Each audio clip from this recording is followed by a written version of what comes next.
I have the great honor and pleasure of introducing and speaking with two historians from Vienna who came to us through Don Smith at the University of Denver's Law School and happened to be in person visiting in Denver this week. And so we roped them into this conversation. So I'll introduce them first and you'll see why this made so much sense for today's conversation. So first, Kathrin Janzen is an historian in the Department of Contemporary History at Vienna University and a PhD candidate there. Her really interesting work focuses on understanding social factors that can lead to systemic mass violence among groups. And she actually studies the T4 program, the National Socialist Patient Killing Programs, in her work. She's worked at various educational and research projects for memorial sites, including the Mittelbau Dora concentration camp memorial in Nordhausen and the Wannsee Conference Memorial in Berlin. Chris Jasch is a lawyer and a legal historian, next to Kathrin, obviously. As a lawyer, he works for the German Federal Ministry of the Interior in the field of public security. As an historian, he studies how law and public administration facilitate atrocities or facilitated atrocities in Nazi Germany. So Chris wrote a critically acclaimed book in 2012 on one of the participants at the Wannsee Conference. The Wannsee Conference, in case anyone's not familiar, was the venue at which the final solution sort of details were hammered out.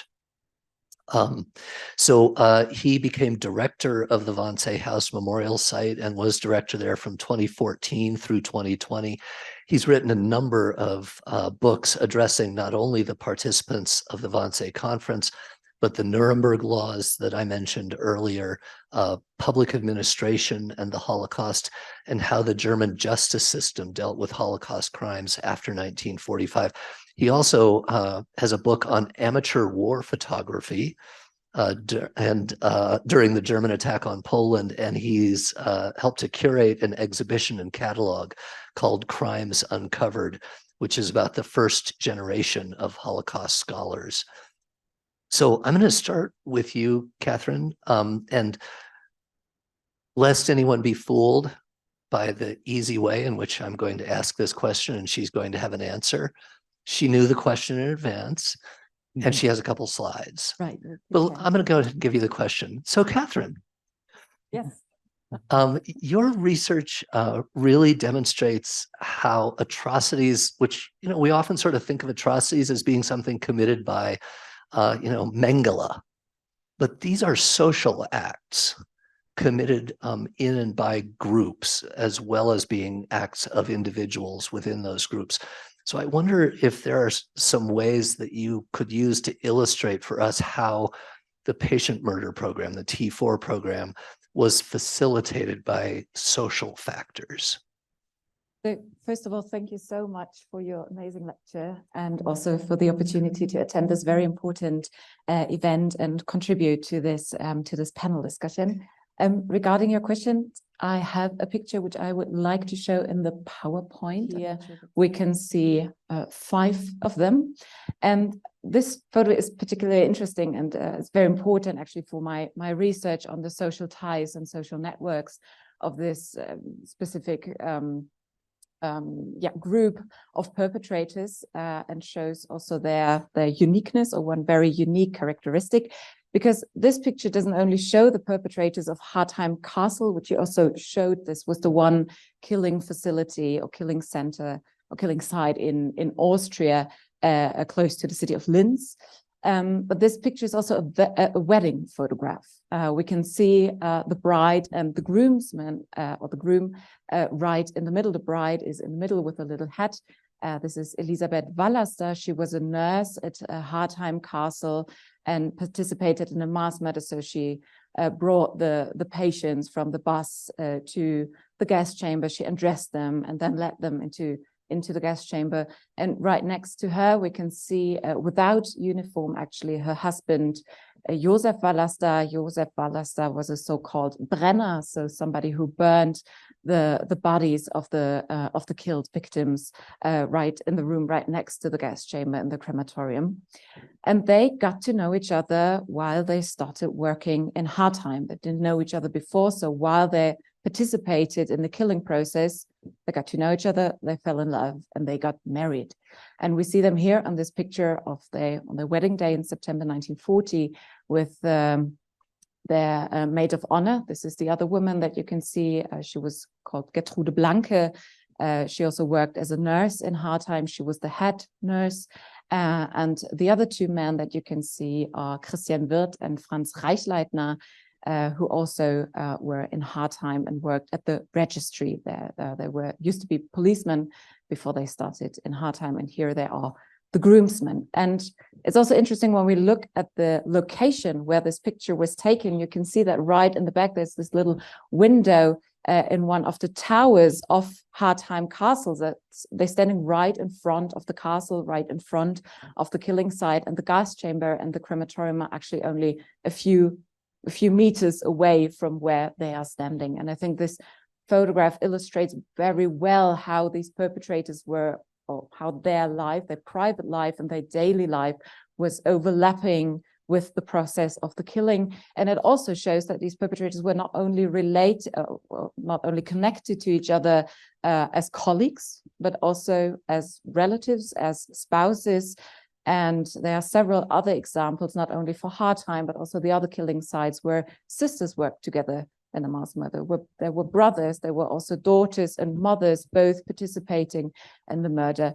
And these social ties and family-related ties also had an effect on the recruitment of people within the organization of the Aktion T4. So sometimes one woman was recruited and they asked her, do you have a sister which could also work for the T4? And then they started recruiting family members of that family so that these families could also work together in this mass crime. Chris, you also look at how social factors, but really focusing on the administrative state. So the social factor being the social structure of law, policy, regulation. So just sort of continuing on this theme, can you give us some examples or ways in which administration and law and regulations, policies, sort of explicit rules and regulations also contributed to this and other atrocities of the Nazi era? This is page 6 of the minutes of the so-called Wannsee conference, which was held on the 20th of January 1942. It was an interministerial meeting under the lead of Reinhard Heydrich, who was the head of the so-called security police, and the Reichssicherheit-Hauptamt, which was the main security office of the Reich.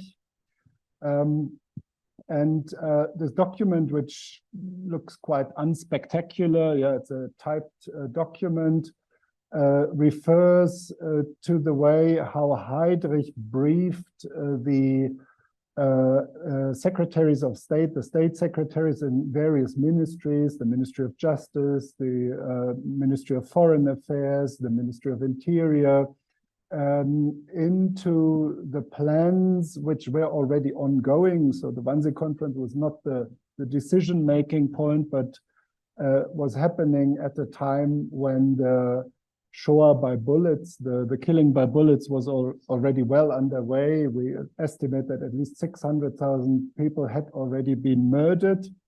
But it is about the way how public administration wants to implement murder. And they do so in a way, I'm working in a ministry today, public administration would still go about today. They organize an interministerial meeting. There have been meetings on the lower level before. After this meeting, they have other meetings on issues which hadn't been solved at this Wannsee conference. But this is the document which today gives us the idea of the planning of the Nazi state. which wasn't even reached in the Holocaust. Yeah, they didn't want to content themselves with killing 6 million people and wiping out the Jewish communities of Central Eastern Europe. But their planning went further. They wanted to kill 11 million people, and you have a list of European countries here. And the numbers you can see on this list were ticking at the time. Yeah, so you have, for example, the Baltic countries, Latvia, Lithuania, and Estonia, Estland, Letland, and Litauen in German. And by the time this conference took place, one of the representatives present at this conference actually flew right from Riga to Berlin. You can see that in Latvia, for example, already more than 90% of the pre-Jewish population had been murdered while this conference took place. Yeah? And you have these mechanisms of administration which are, in a way, timeless, yeah? Which refer to different contexts of organizing, of planning. And in this particular case, the planning had the objective of organizing a genocide. Which was organized according to modern principles of division of labor, division of responsibilities, which also contributed, and I think this is an important element, to diminishing the individual feeling of responsibility and guilt. Matt talked about the question of responsibility, and the fact that the murder was organized in this setting of a division of labor helped people to see themselves only as a small part of a big machinery, yeah, which even if they wouldn't participate in the machinery, this wouldn't make a big difference. Can I ask you about something we talked about last night? I just want to build on this a little bit because we talked, we had dinner last night, and the ways in which the Nazi state pursued simultaneously, sometimes opposing strategies for protecting people who were doing things that they must have known were wrong in some way, or they might be at threat of prosecution. And the two ways are keep it secret, don't tell anyone, or make it explicit, write something down that authorizes us for doing this so that we become just an agent of the state and we're no longer personally liable. And obviously, it's hard to do both of those, and you end up with some of these like secret documents. So it's a secret document that explicitly authorizes. Can you talk a little about those two different strategies and how they played out in the Nazi era? I'm blanking on the word that you used to describe this dichotomy. Yeah, the dual state. The dual state. Yeah. This one. Oh yeah. This is Hitler's order, yeah, which was used as the legal basis for the euthanasia murders. Yeah, it's written on his personal letter paper, so it's not really an official state document. Borders are sometimes blurred. It's from the 1st of September 1939. It's addressed to the Reichsleiter Buhler, who Matt has shown, and Brandt, who was one of Hitler's doctors. And it's very short. It says they are charged to extend competences of doctors to grant mercy death, mercy killing to ill people, signed Adolf Hitler. And on the original, you see handwritten a small note by Dr. Gürtner. Dr. Gürtner was the then Ministry of Justice of Germany, who noted that this document had been handed to him on the 27th of August 1940. And this document is, I think, illustrative to your question, as it expresses the need of the state of norms, yeah, the formal state, to have a Führer's order, to have a written order in order to enlist the traditional administration, to enlist the traditional system of justice in becoming complicit in this murder program. Yeah, and this had been, there had been a certain necessity to do this because in the case of euthanasia, we are aware of one judge. Yeah, you have to imagine Germany at this time had about 14,000 judges for a population of about 80 million people.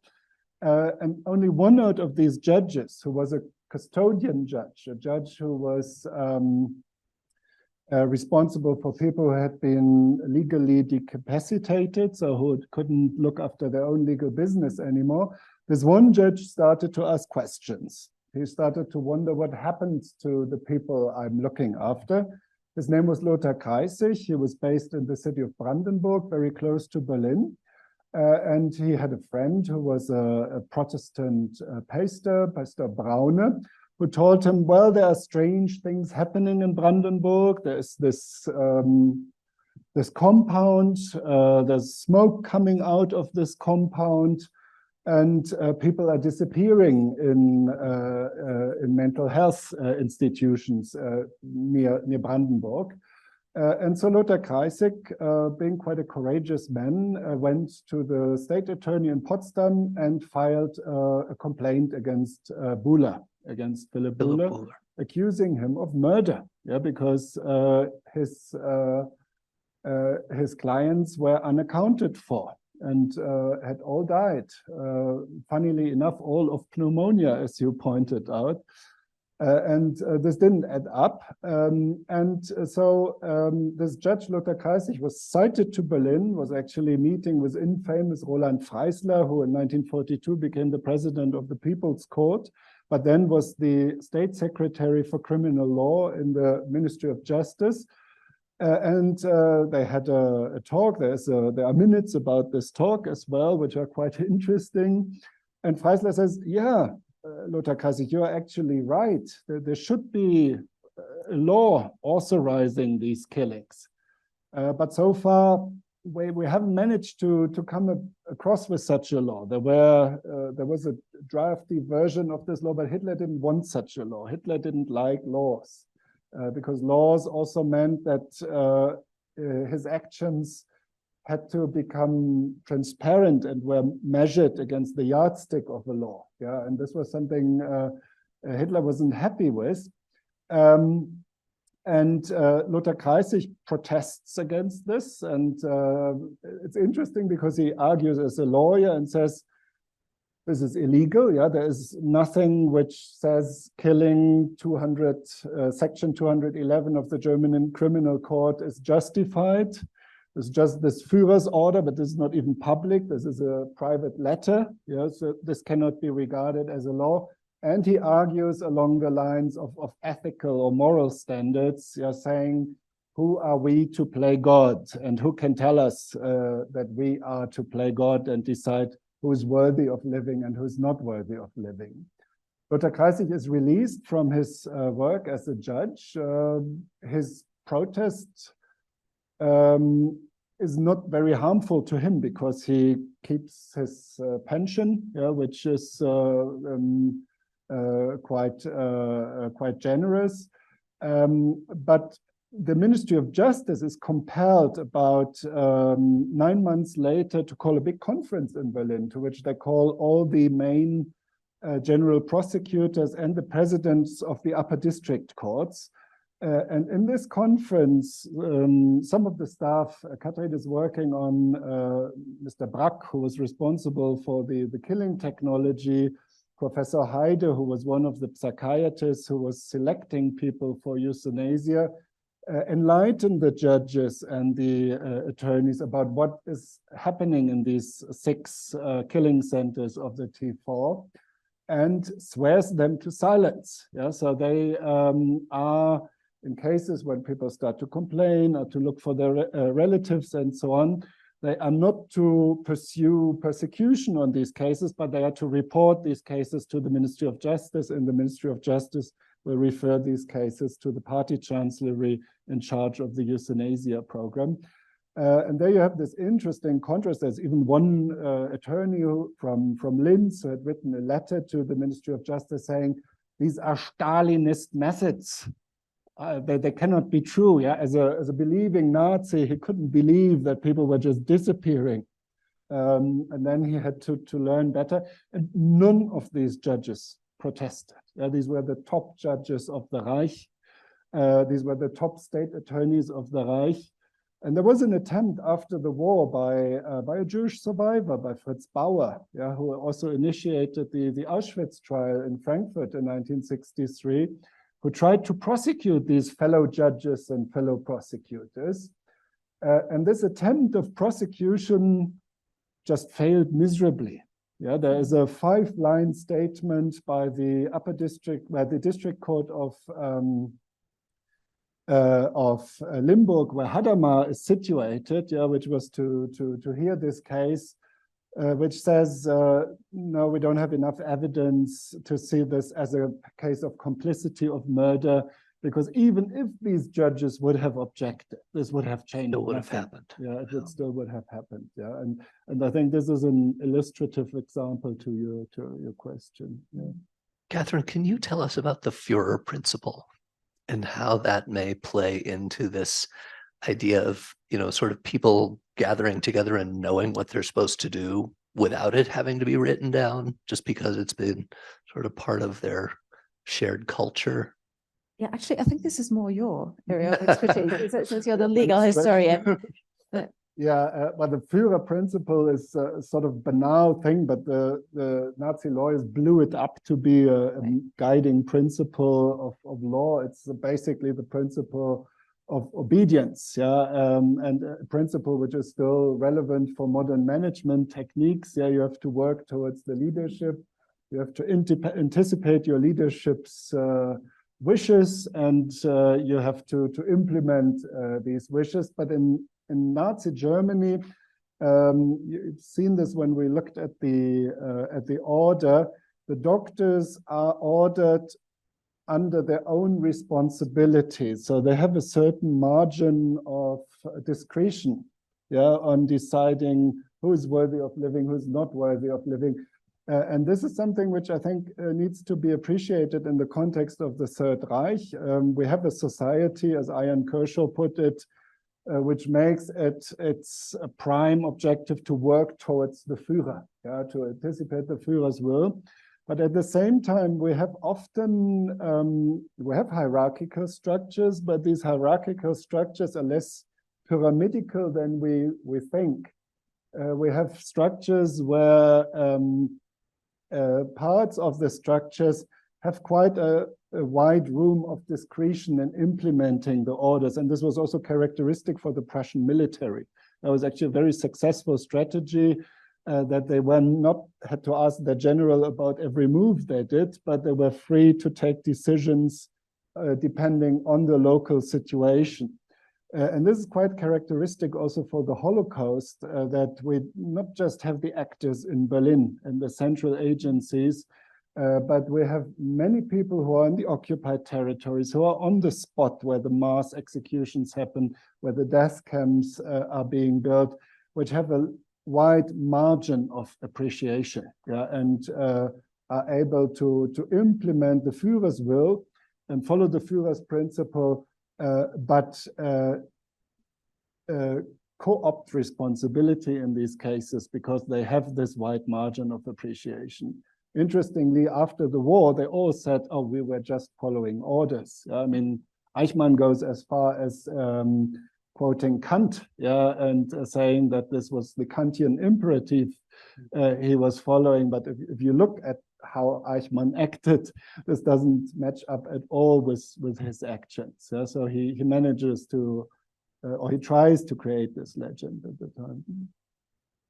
I want to combine one of the questions we received online with a question that I wanted to ask you, Kathrin, about who didn't participate in the T4 program. The question that came in online was, what happened to doctors or nurses who refused to participate?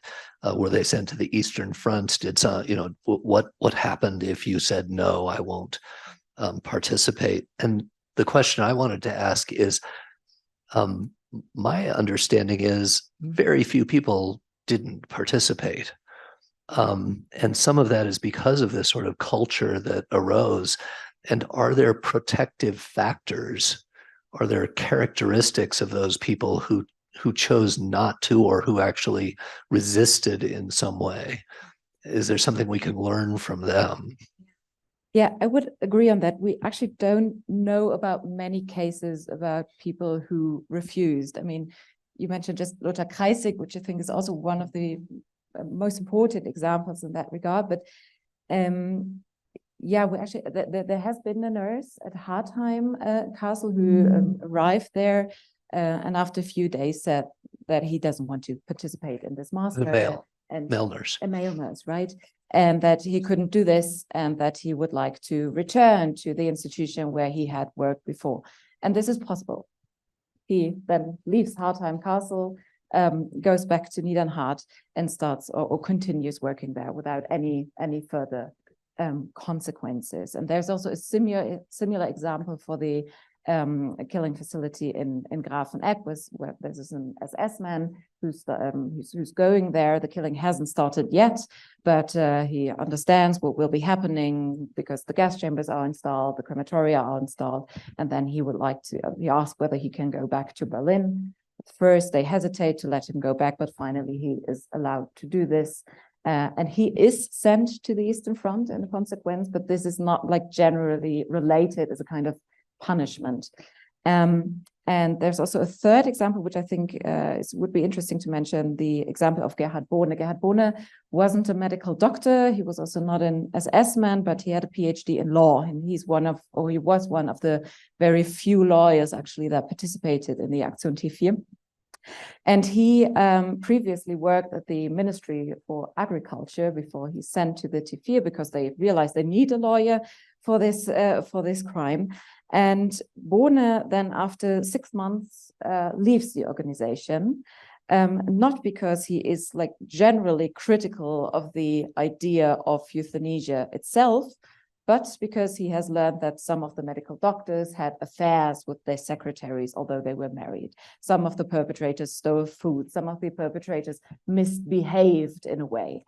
And that was the reason why, or that led him actually to the conclusion that the T4 could not function properly or could not be carried out properly in this regard, or by these people once they behave or morally different in other areas of their life. So I think this example is very interesting because it shows us that people had different reasons for not participating in the murder.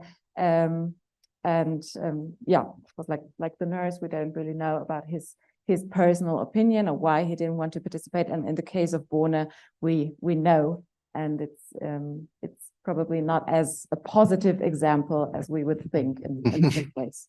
If I may add something, there has been an interesting research project of the Free University in Berlin on people who helped. And interestingly enough, those who were, the better the people were educated, the least they were prone to help. Which is a bit frightening in a university environment if we ask this. So people who helped were often people who either had a political background, usually socially or socialist or communist background, or a church background, but then not all the church was prone to help. But for example, in the case of Lothar Kreisig, this played an important role, that he also had a network he could rely on. This was the confessing church. And this is something we see in some cases, that an enabling environment to help was important, often families. I mean, a very interesting example, since we are here in the medical faculty, is the Bonhoeffer family. Bonhoeffer was the head of the Berlin mental health institution. Quite a well-known doctor, and one of his sons became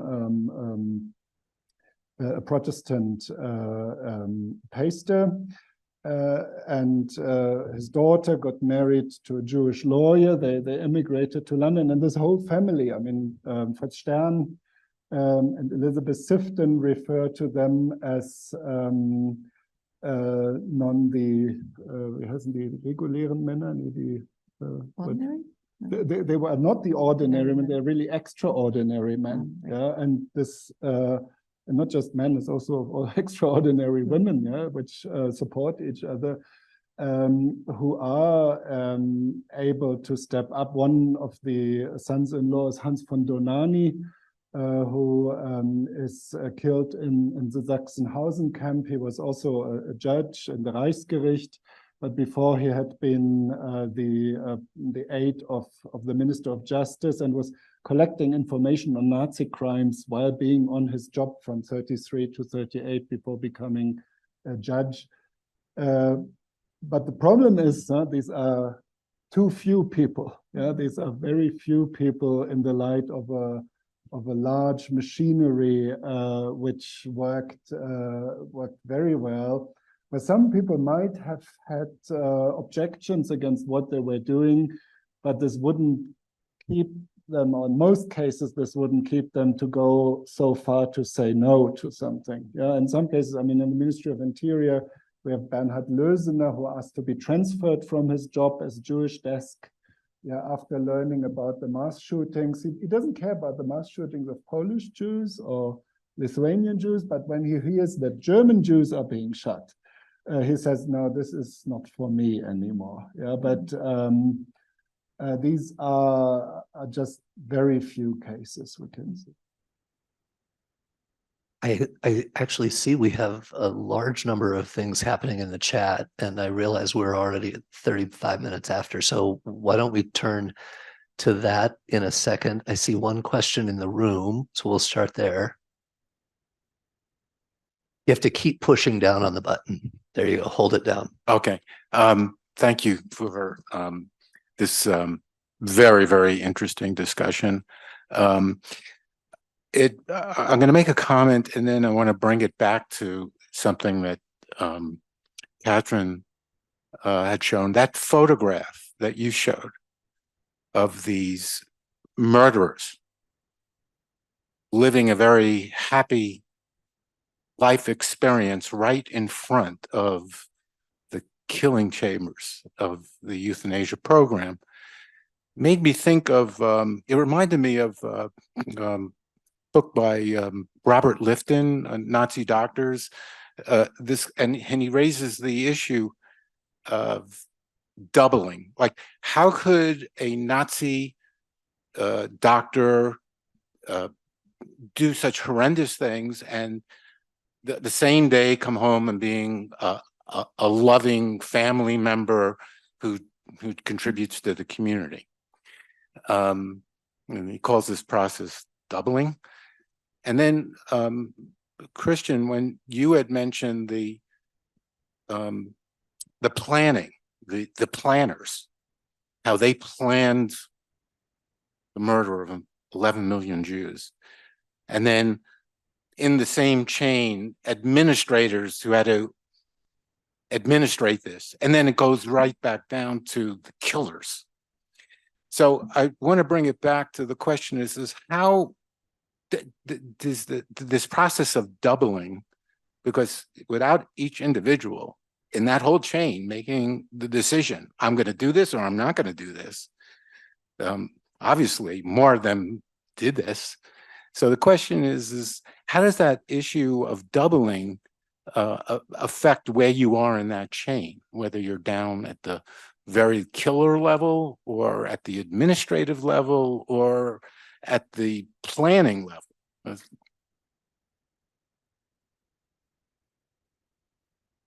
I don't have an answer, but it just brought to light that there's so many individual decisions that need to be made in order to make this happen. I'll say one thing, which is the concept of doubling has had a great deal of criticism in the years since Lifton raised that as a possibility, because it kind of implies that they knew they were doing something wrong and they had to separate off in order to be able to do it. And there's really no evidence from the post-war time that any of them ever accepted that what they did was wrong. They were unremorseful till the end. There's great evidence of this for Mengele in particular, but also lots of others. No one apologized or, said that they acknowledged that what they did. The closest you come are the people who say, well, I was following orders. And for many of them, like Eichmann, it's patently untrue. They were fervently creating the environment in which they could carry out those orders. They were very, they did not have split personalities where they were one person at work and another person at home. They were the same person all the time. So it's a psychological concept. Maybe there's something to it, but you don't need it to explain their behaviors. In fact, their behaviors are probably better explained by thinking, how could someone be kind to their child and kill someone later that same afternoon? In the case of this conversation between Bernhard Lösener and his boss Wilhelm Stuckert, it's interesting that Lösener says, I have a judge in me who this is not right. Yeah. But again, he was only referring to the German Jews. He didn't care about the Jews which had been murdered so far. And Stuckert argues, yeah, well, we are fighting a war against the Soviet Union. Millions of soldiers have died. Who is to be blamed for this war? The Jews. And even if the one single individual Jew may not be responsible, he says this in his reply to Lösener, we have to take into account that this Jew as well will die, because in German we say, gehobelt wird fallen Späne, so where you start to treat wood, there will be little pieces of wood falling to the floor. And this was often the argument. I mean, it's interesting how they twisted around in Nuremberg afterwards, because there Stuckert says, well, at the Wannsee conference for the so-called full Jews, I couldn't do anything anymore, but at least I tried to help the so-called mixed people by arguing against Heydrich and saying they should be spared, they should rather be sterilized than being taken to the east and murdered. And so they had a double strategy. I mean, Stuckert definitely had a double strategy. He exploited this strategy afterwards in order to portray himself in a much more positive light. And he was successful with this. The American judges who were hearing this case sentenced him to 3 years and 10 months of imprisonment, which equaled the time he had spent in Allied custody, but which basically meant he could walk free afterwards. Yeah, also like to add on this, because I think it's a very important, very difficult question, because we don't have that many sources about perpetrators really reflecting how they did that, which are not part of, or which are not part of their defense. Part of their defense, or were taken in a legal context. For example, the Tifir perpetrators, they often said they didn't want to be there. They tried to leave, but they couldn't, which they could have done. But this is their main argument, especially in the women. They said they hated it here and it was difficult and so forth. But what we do know is that the Tifir and the Chancellor of the Führer, they tried to establish certain incentives for the perpetrators so that they stayed in the organization. And part of that was paying them quite a lot of money, which didn't have to be taxed. Also, they were quite safe. They were in the city usually. There weren't any bombings, and they had a lot of. There was always food. There was alcohol, which was available to them. Also, I think the idea of bringing other family members to those killing sites also added to this. And also, they had the opportunity to go on a holiday or have celebrations and had their free times. They could go skiing, they could go to the cinema, and everything was kind of taken care of by the organization of the Tier 4. That so they made it, they tried to comfortable for them, and had these incentives, because they also had an idea that this was probably for some of them not the first job they wanted to take. This is especially true for some SS men who were in the Leibstandarte Adolf Hitler, which was quite, up in the hierarchy, and they were SS men in their uniforms, and suddenly they had to burn the corpses. Sometimes this is not a work we want to do. We want to go back to Berlin, becoming SS men. So these were the incentives they took. Thank you.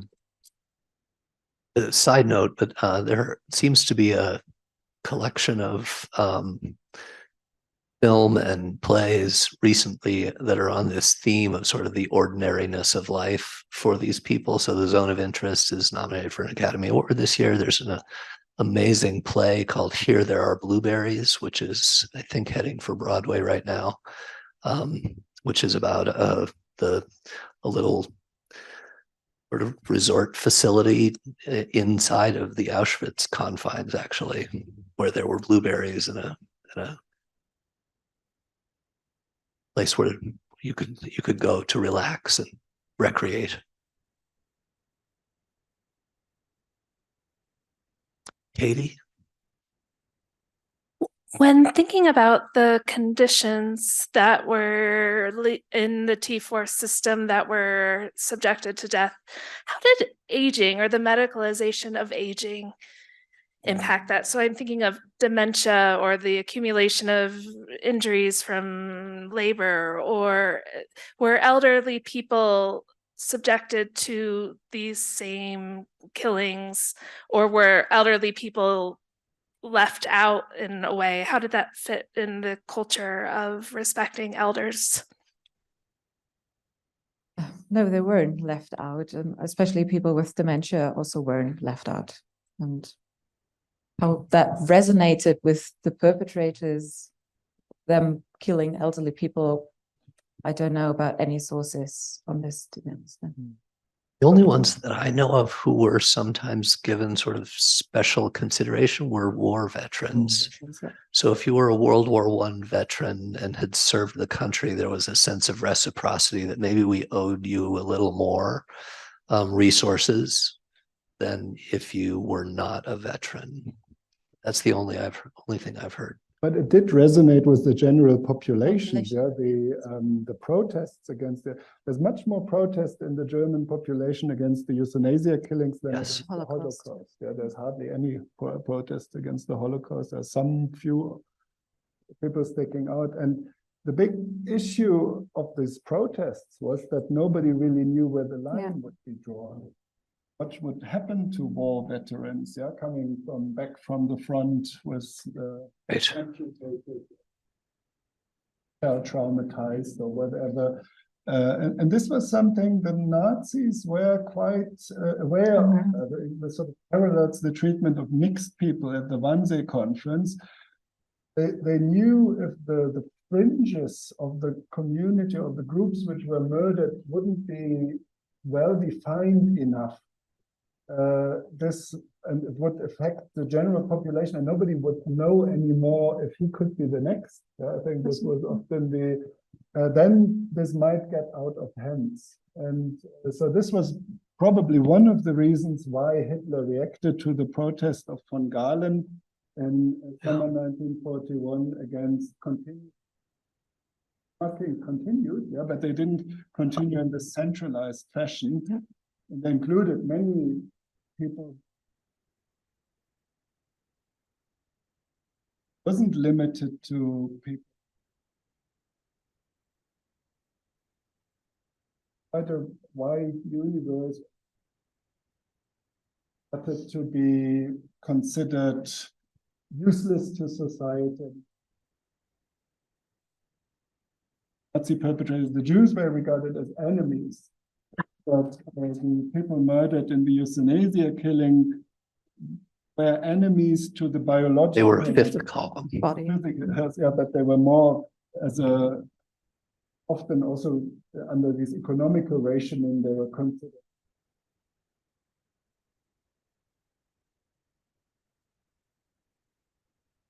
I didn't mention this during my talk. Sometimes I do, but the T4 program per se only lasts a couple of years, and about 70,000 people, or a little over 70,000 people, are killed in that. The decentralized version of this, after August of 1941, they stop doing all the killings in these 6 central sites, and they start killing people all over the country, more along the lines of the infant killing program, where the local doctors get to make decisions about how many people to kill, whom to kill, how quickly to kill them, when to kill them. So they're not burning them up in, in a fire anymore and releasing, because the T4 program was secret, but it became an open secret by that summer. And there were, sort of infamous stories of parents telling their children, if you don't behave, you'll go up to the hill and come out that chimney, because the chimneys were belching this, black smoke that had human hair in it and smelled like burning flesh. And so this was not a secret program in the end. And the numbers after the official, halting of the T4 program are bigger, right? So about 70,000 people are killed in the official program. The decentralized program, maybe another 200,000 people are killed.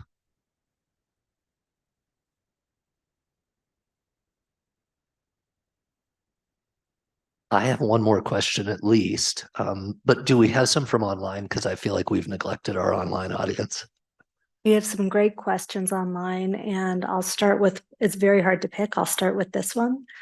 What lessons should we take from this powerful discussion to understand and respond to current corrupting influences in US medicine? In other words, private equity firms turning healthcare into profit-making businesses.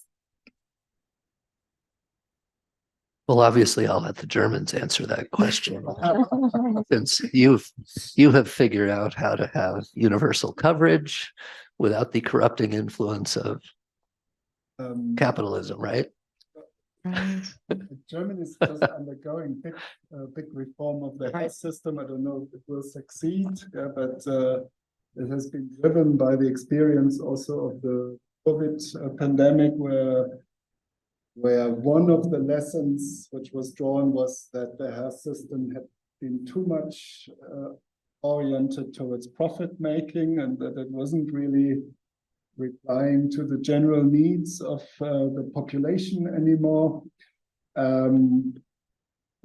on the other hand, I mean, like any other country, Germany is facing explosion of health costs, and the question is, how will this be met without having resources of the economy being drawn into the health system? So this is a big issue. But I know from a doctor who's a friend who said that this economization of the health sector often caused many hospitals to perform unnecessary operations, for example, because they could get cash back on this, and this of course represents an ethical issue. And he was trying to raise this to the ethical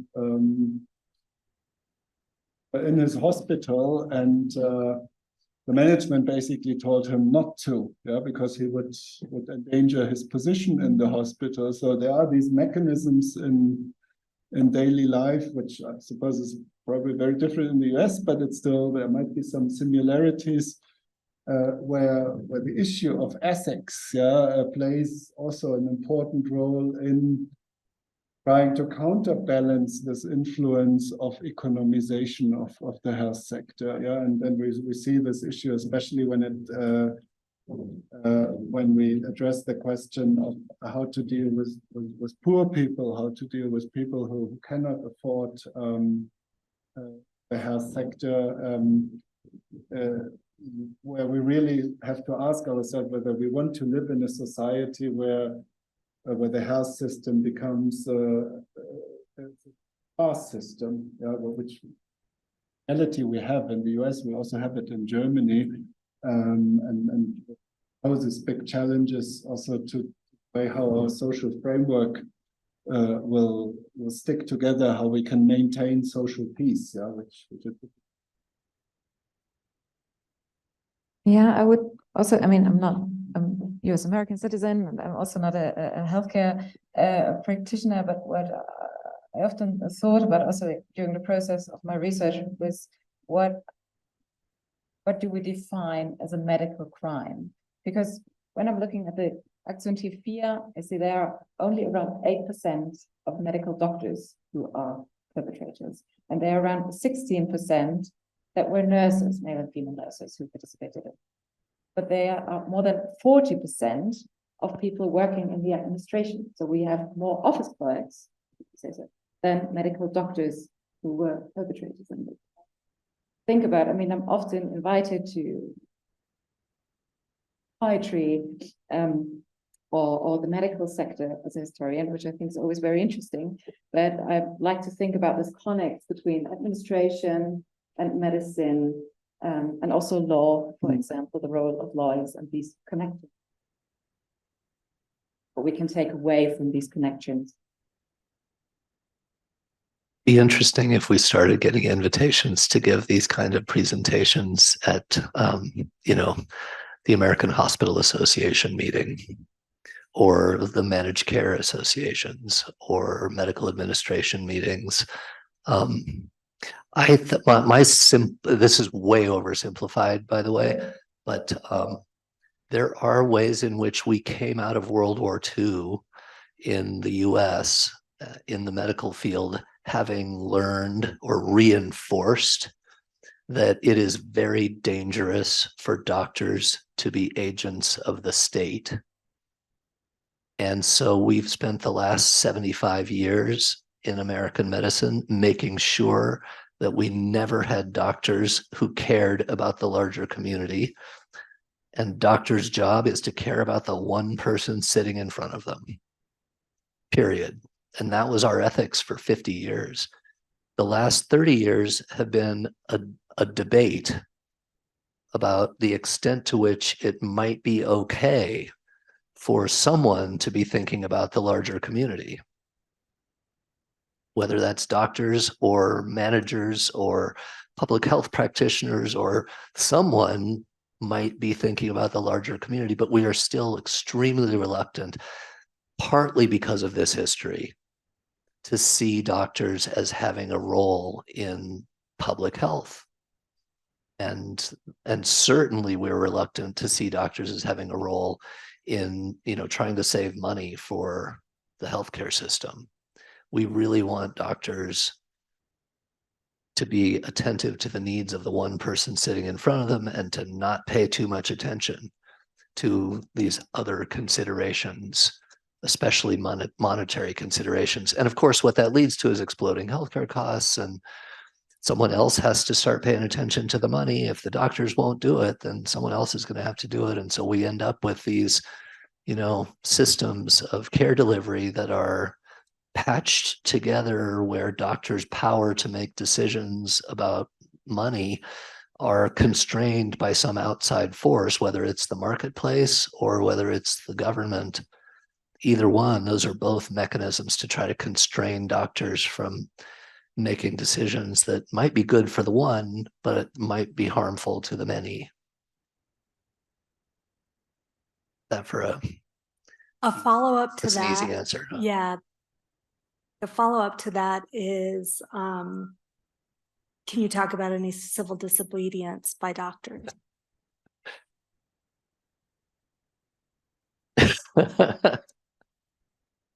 Yeah, so the question, I assume, relates to if the government is telling doctors to do something that is contrary to medical ethics. As you might imagine, doctors in pre-war Nazi Germany, or prior to Nazis coming to power, you might imagine that there would have been some doctors who said, wait a minute, what you're proposing is fundamentally opposed to medical ethics, right? We have a long history of medical ethics that tells us we don't kill people in order to save the state money.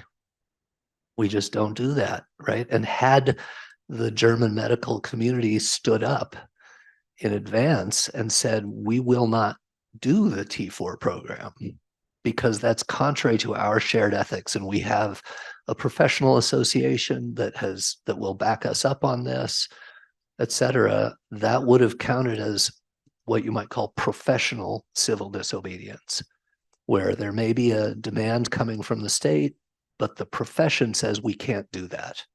And that might constrain the ability of the state to go off the rails.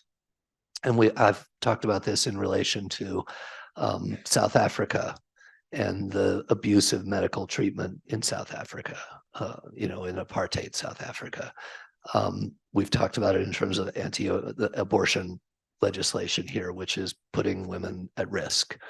What are the points where the profession might come together and say this policy is actually contrary to medical ethics, we will not support it? And could that be a mechanism for correction in a state that's going in a, as the Nazis, obviously, in a very terrible direction? But there are obviously lower stakes things too.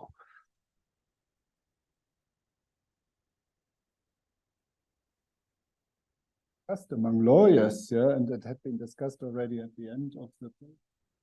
There have been cases where people in mental health institutions got even lower rations than the general population, so it was taken into account that the death rate would be higher already. There's a book in 1920 by a lawyer and a doctor, yeah, on this concept of mercy death, yeah, which is quite influential.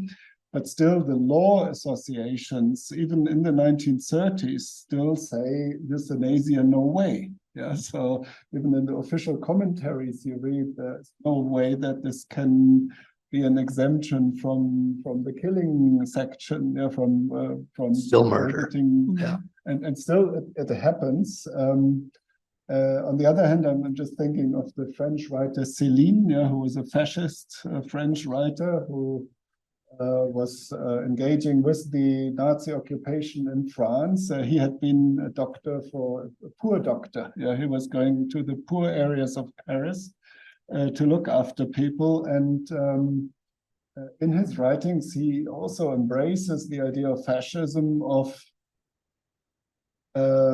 basically strengthening the strong, because nothing can be done for those who are weakened. Yeah, even though this was part of his profession, but he uses the experiences of being a doctor in the poor parts of Paris to outwardly embrace fascist ideas later on. So that's, I think, a point you made already earlier, that not so many people were just coerced into it, but you had a lot of people who actively embraced these ideas. Yeah, also from the side of a medical profession, it seems to be quite.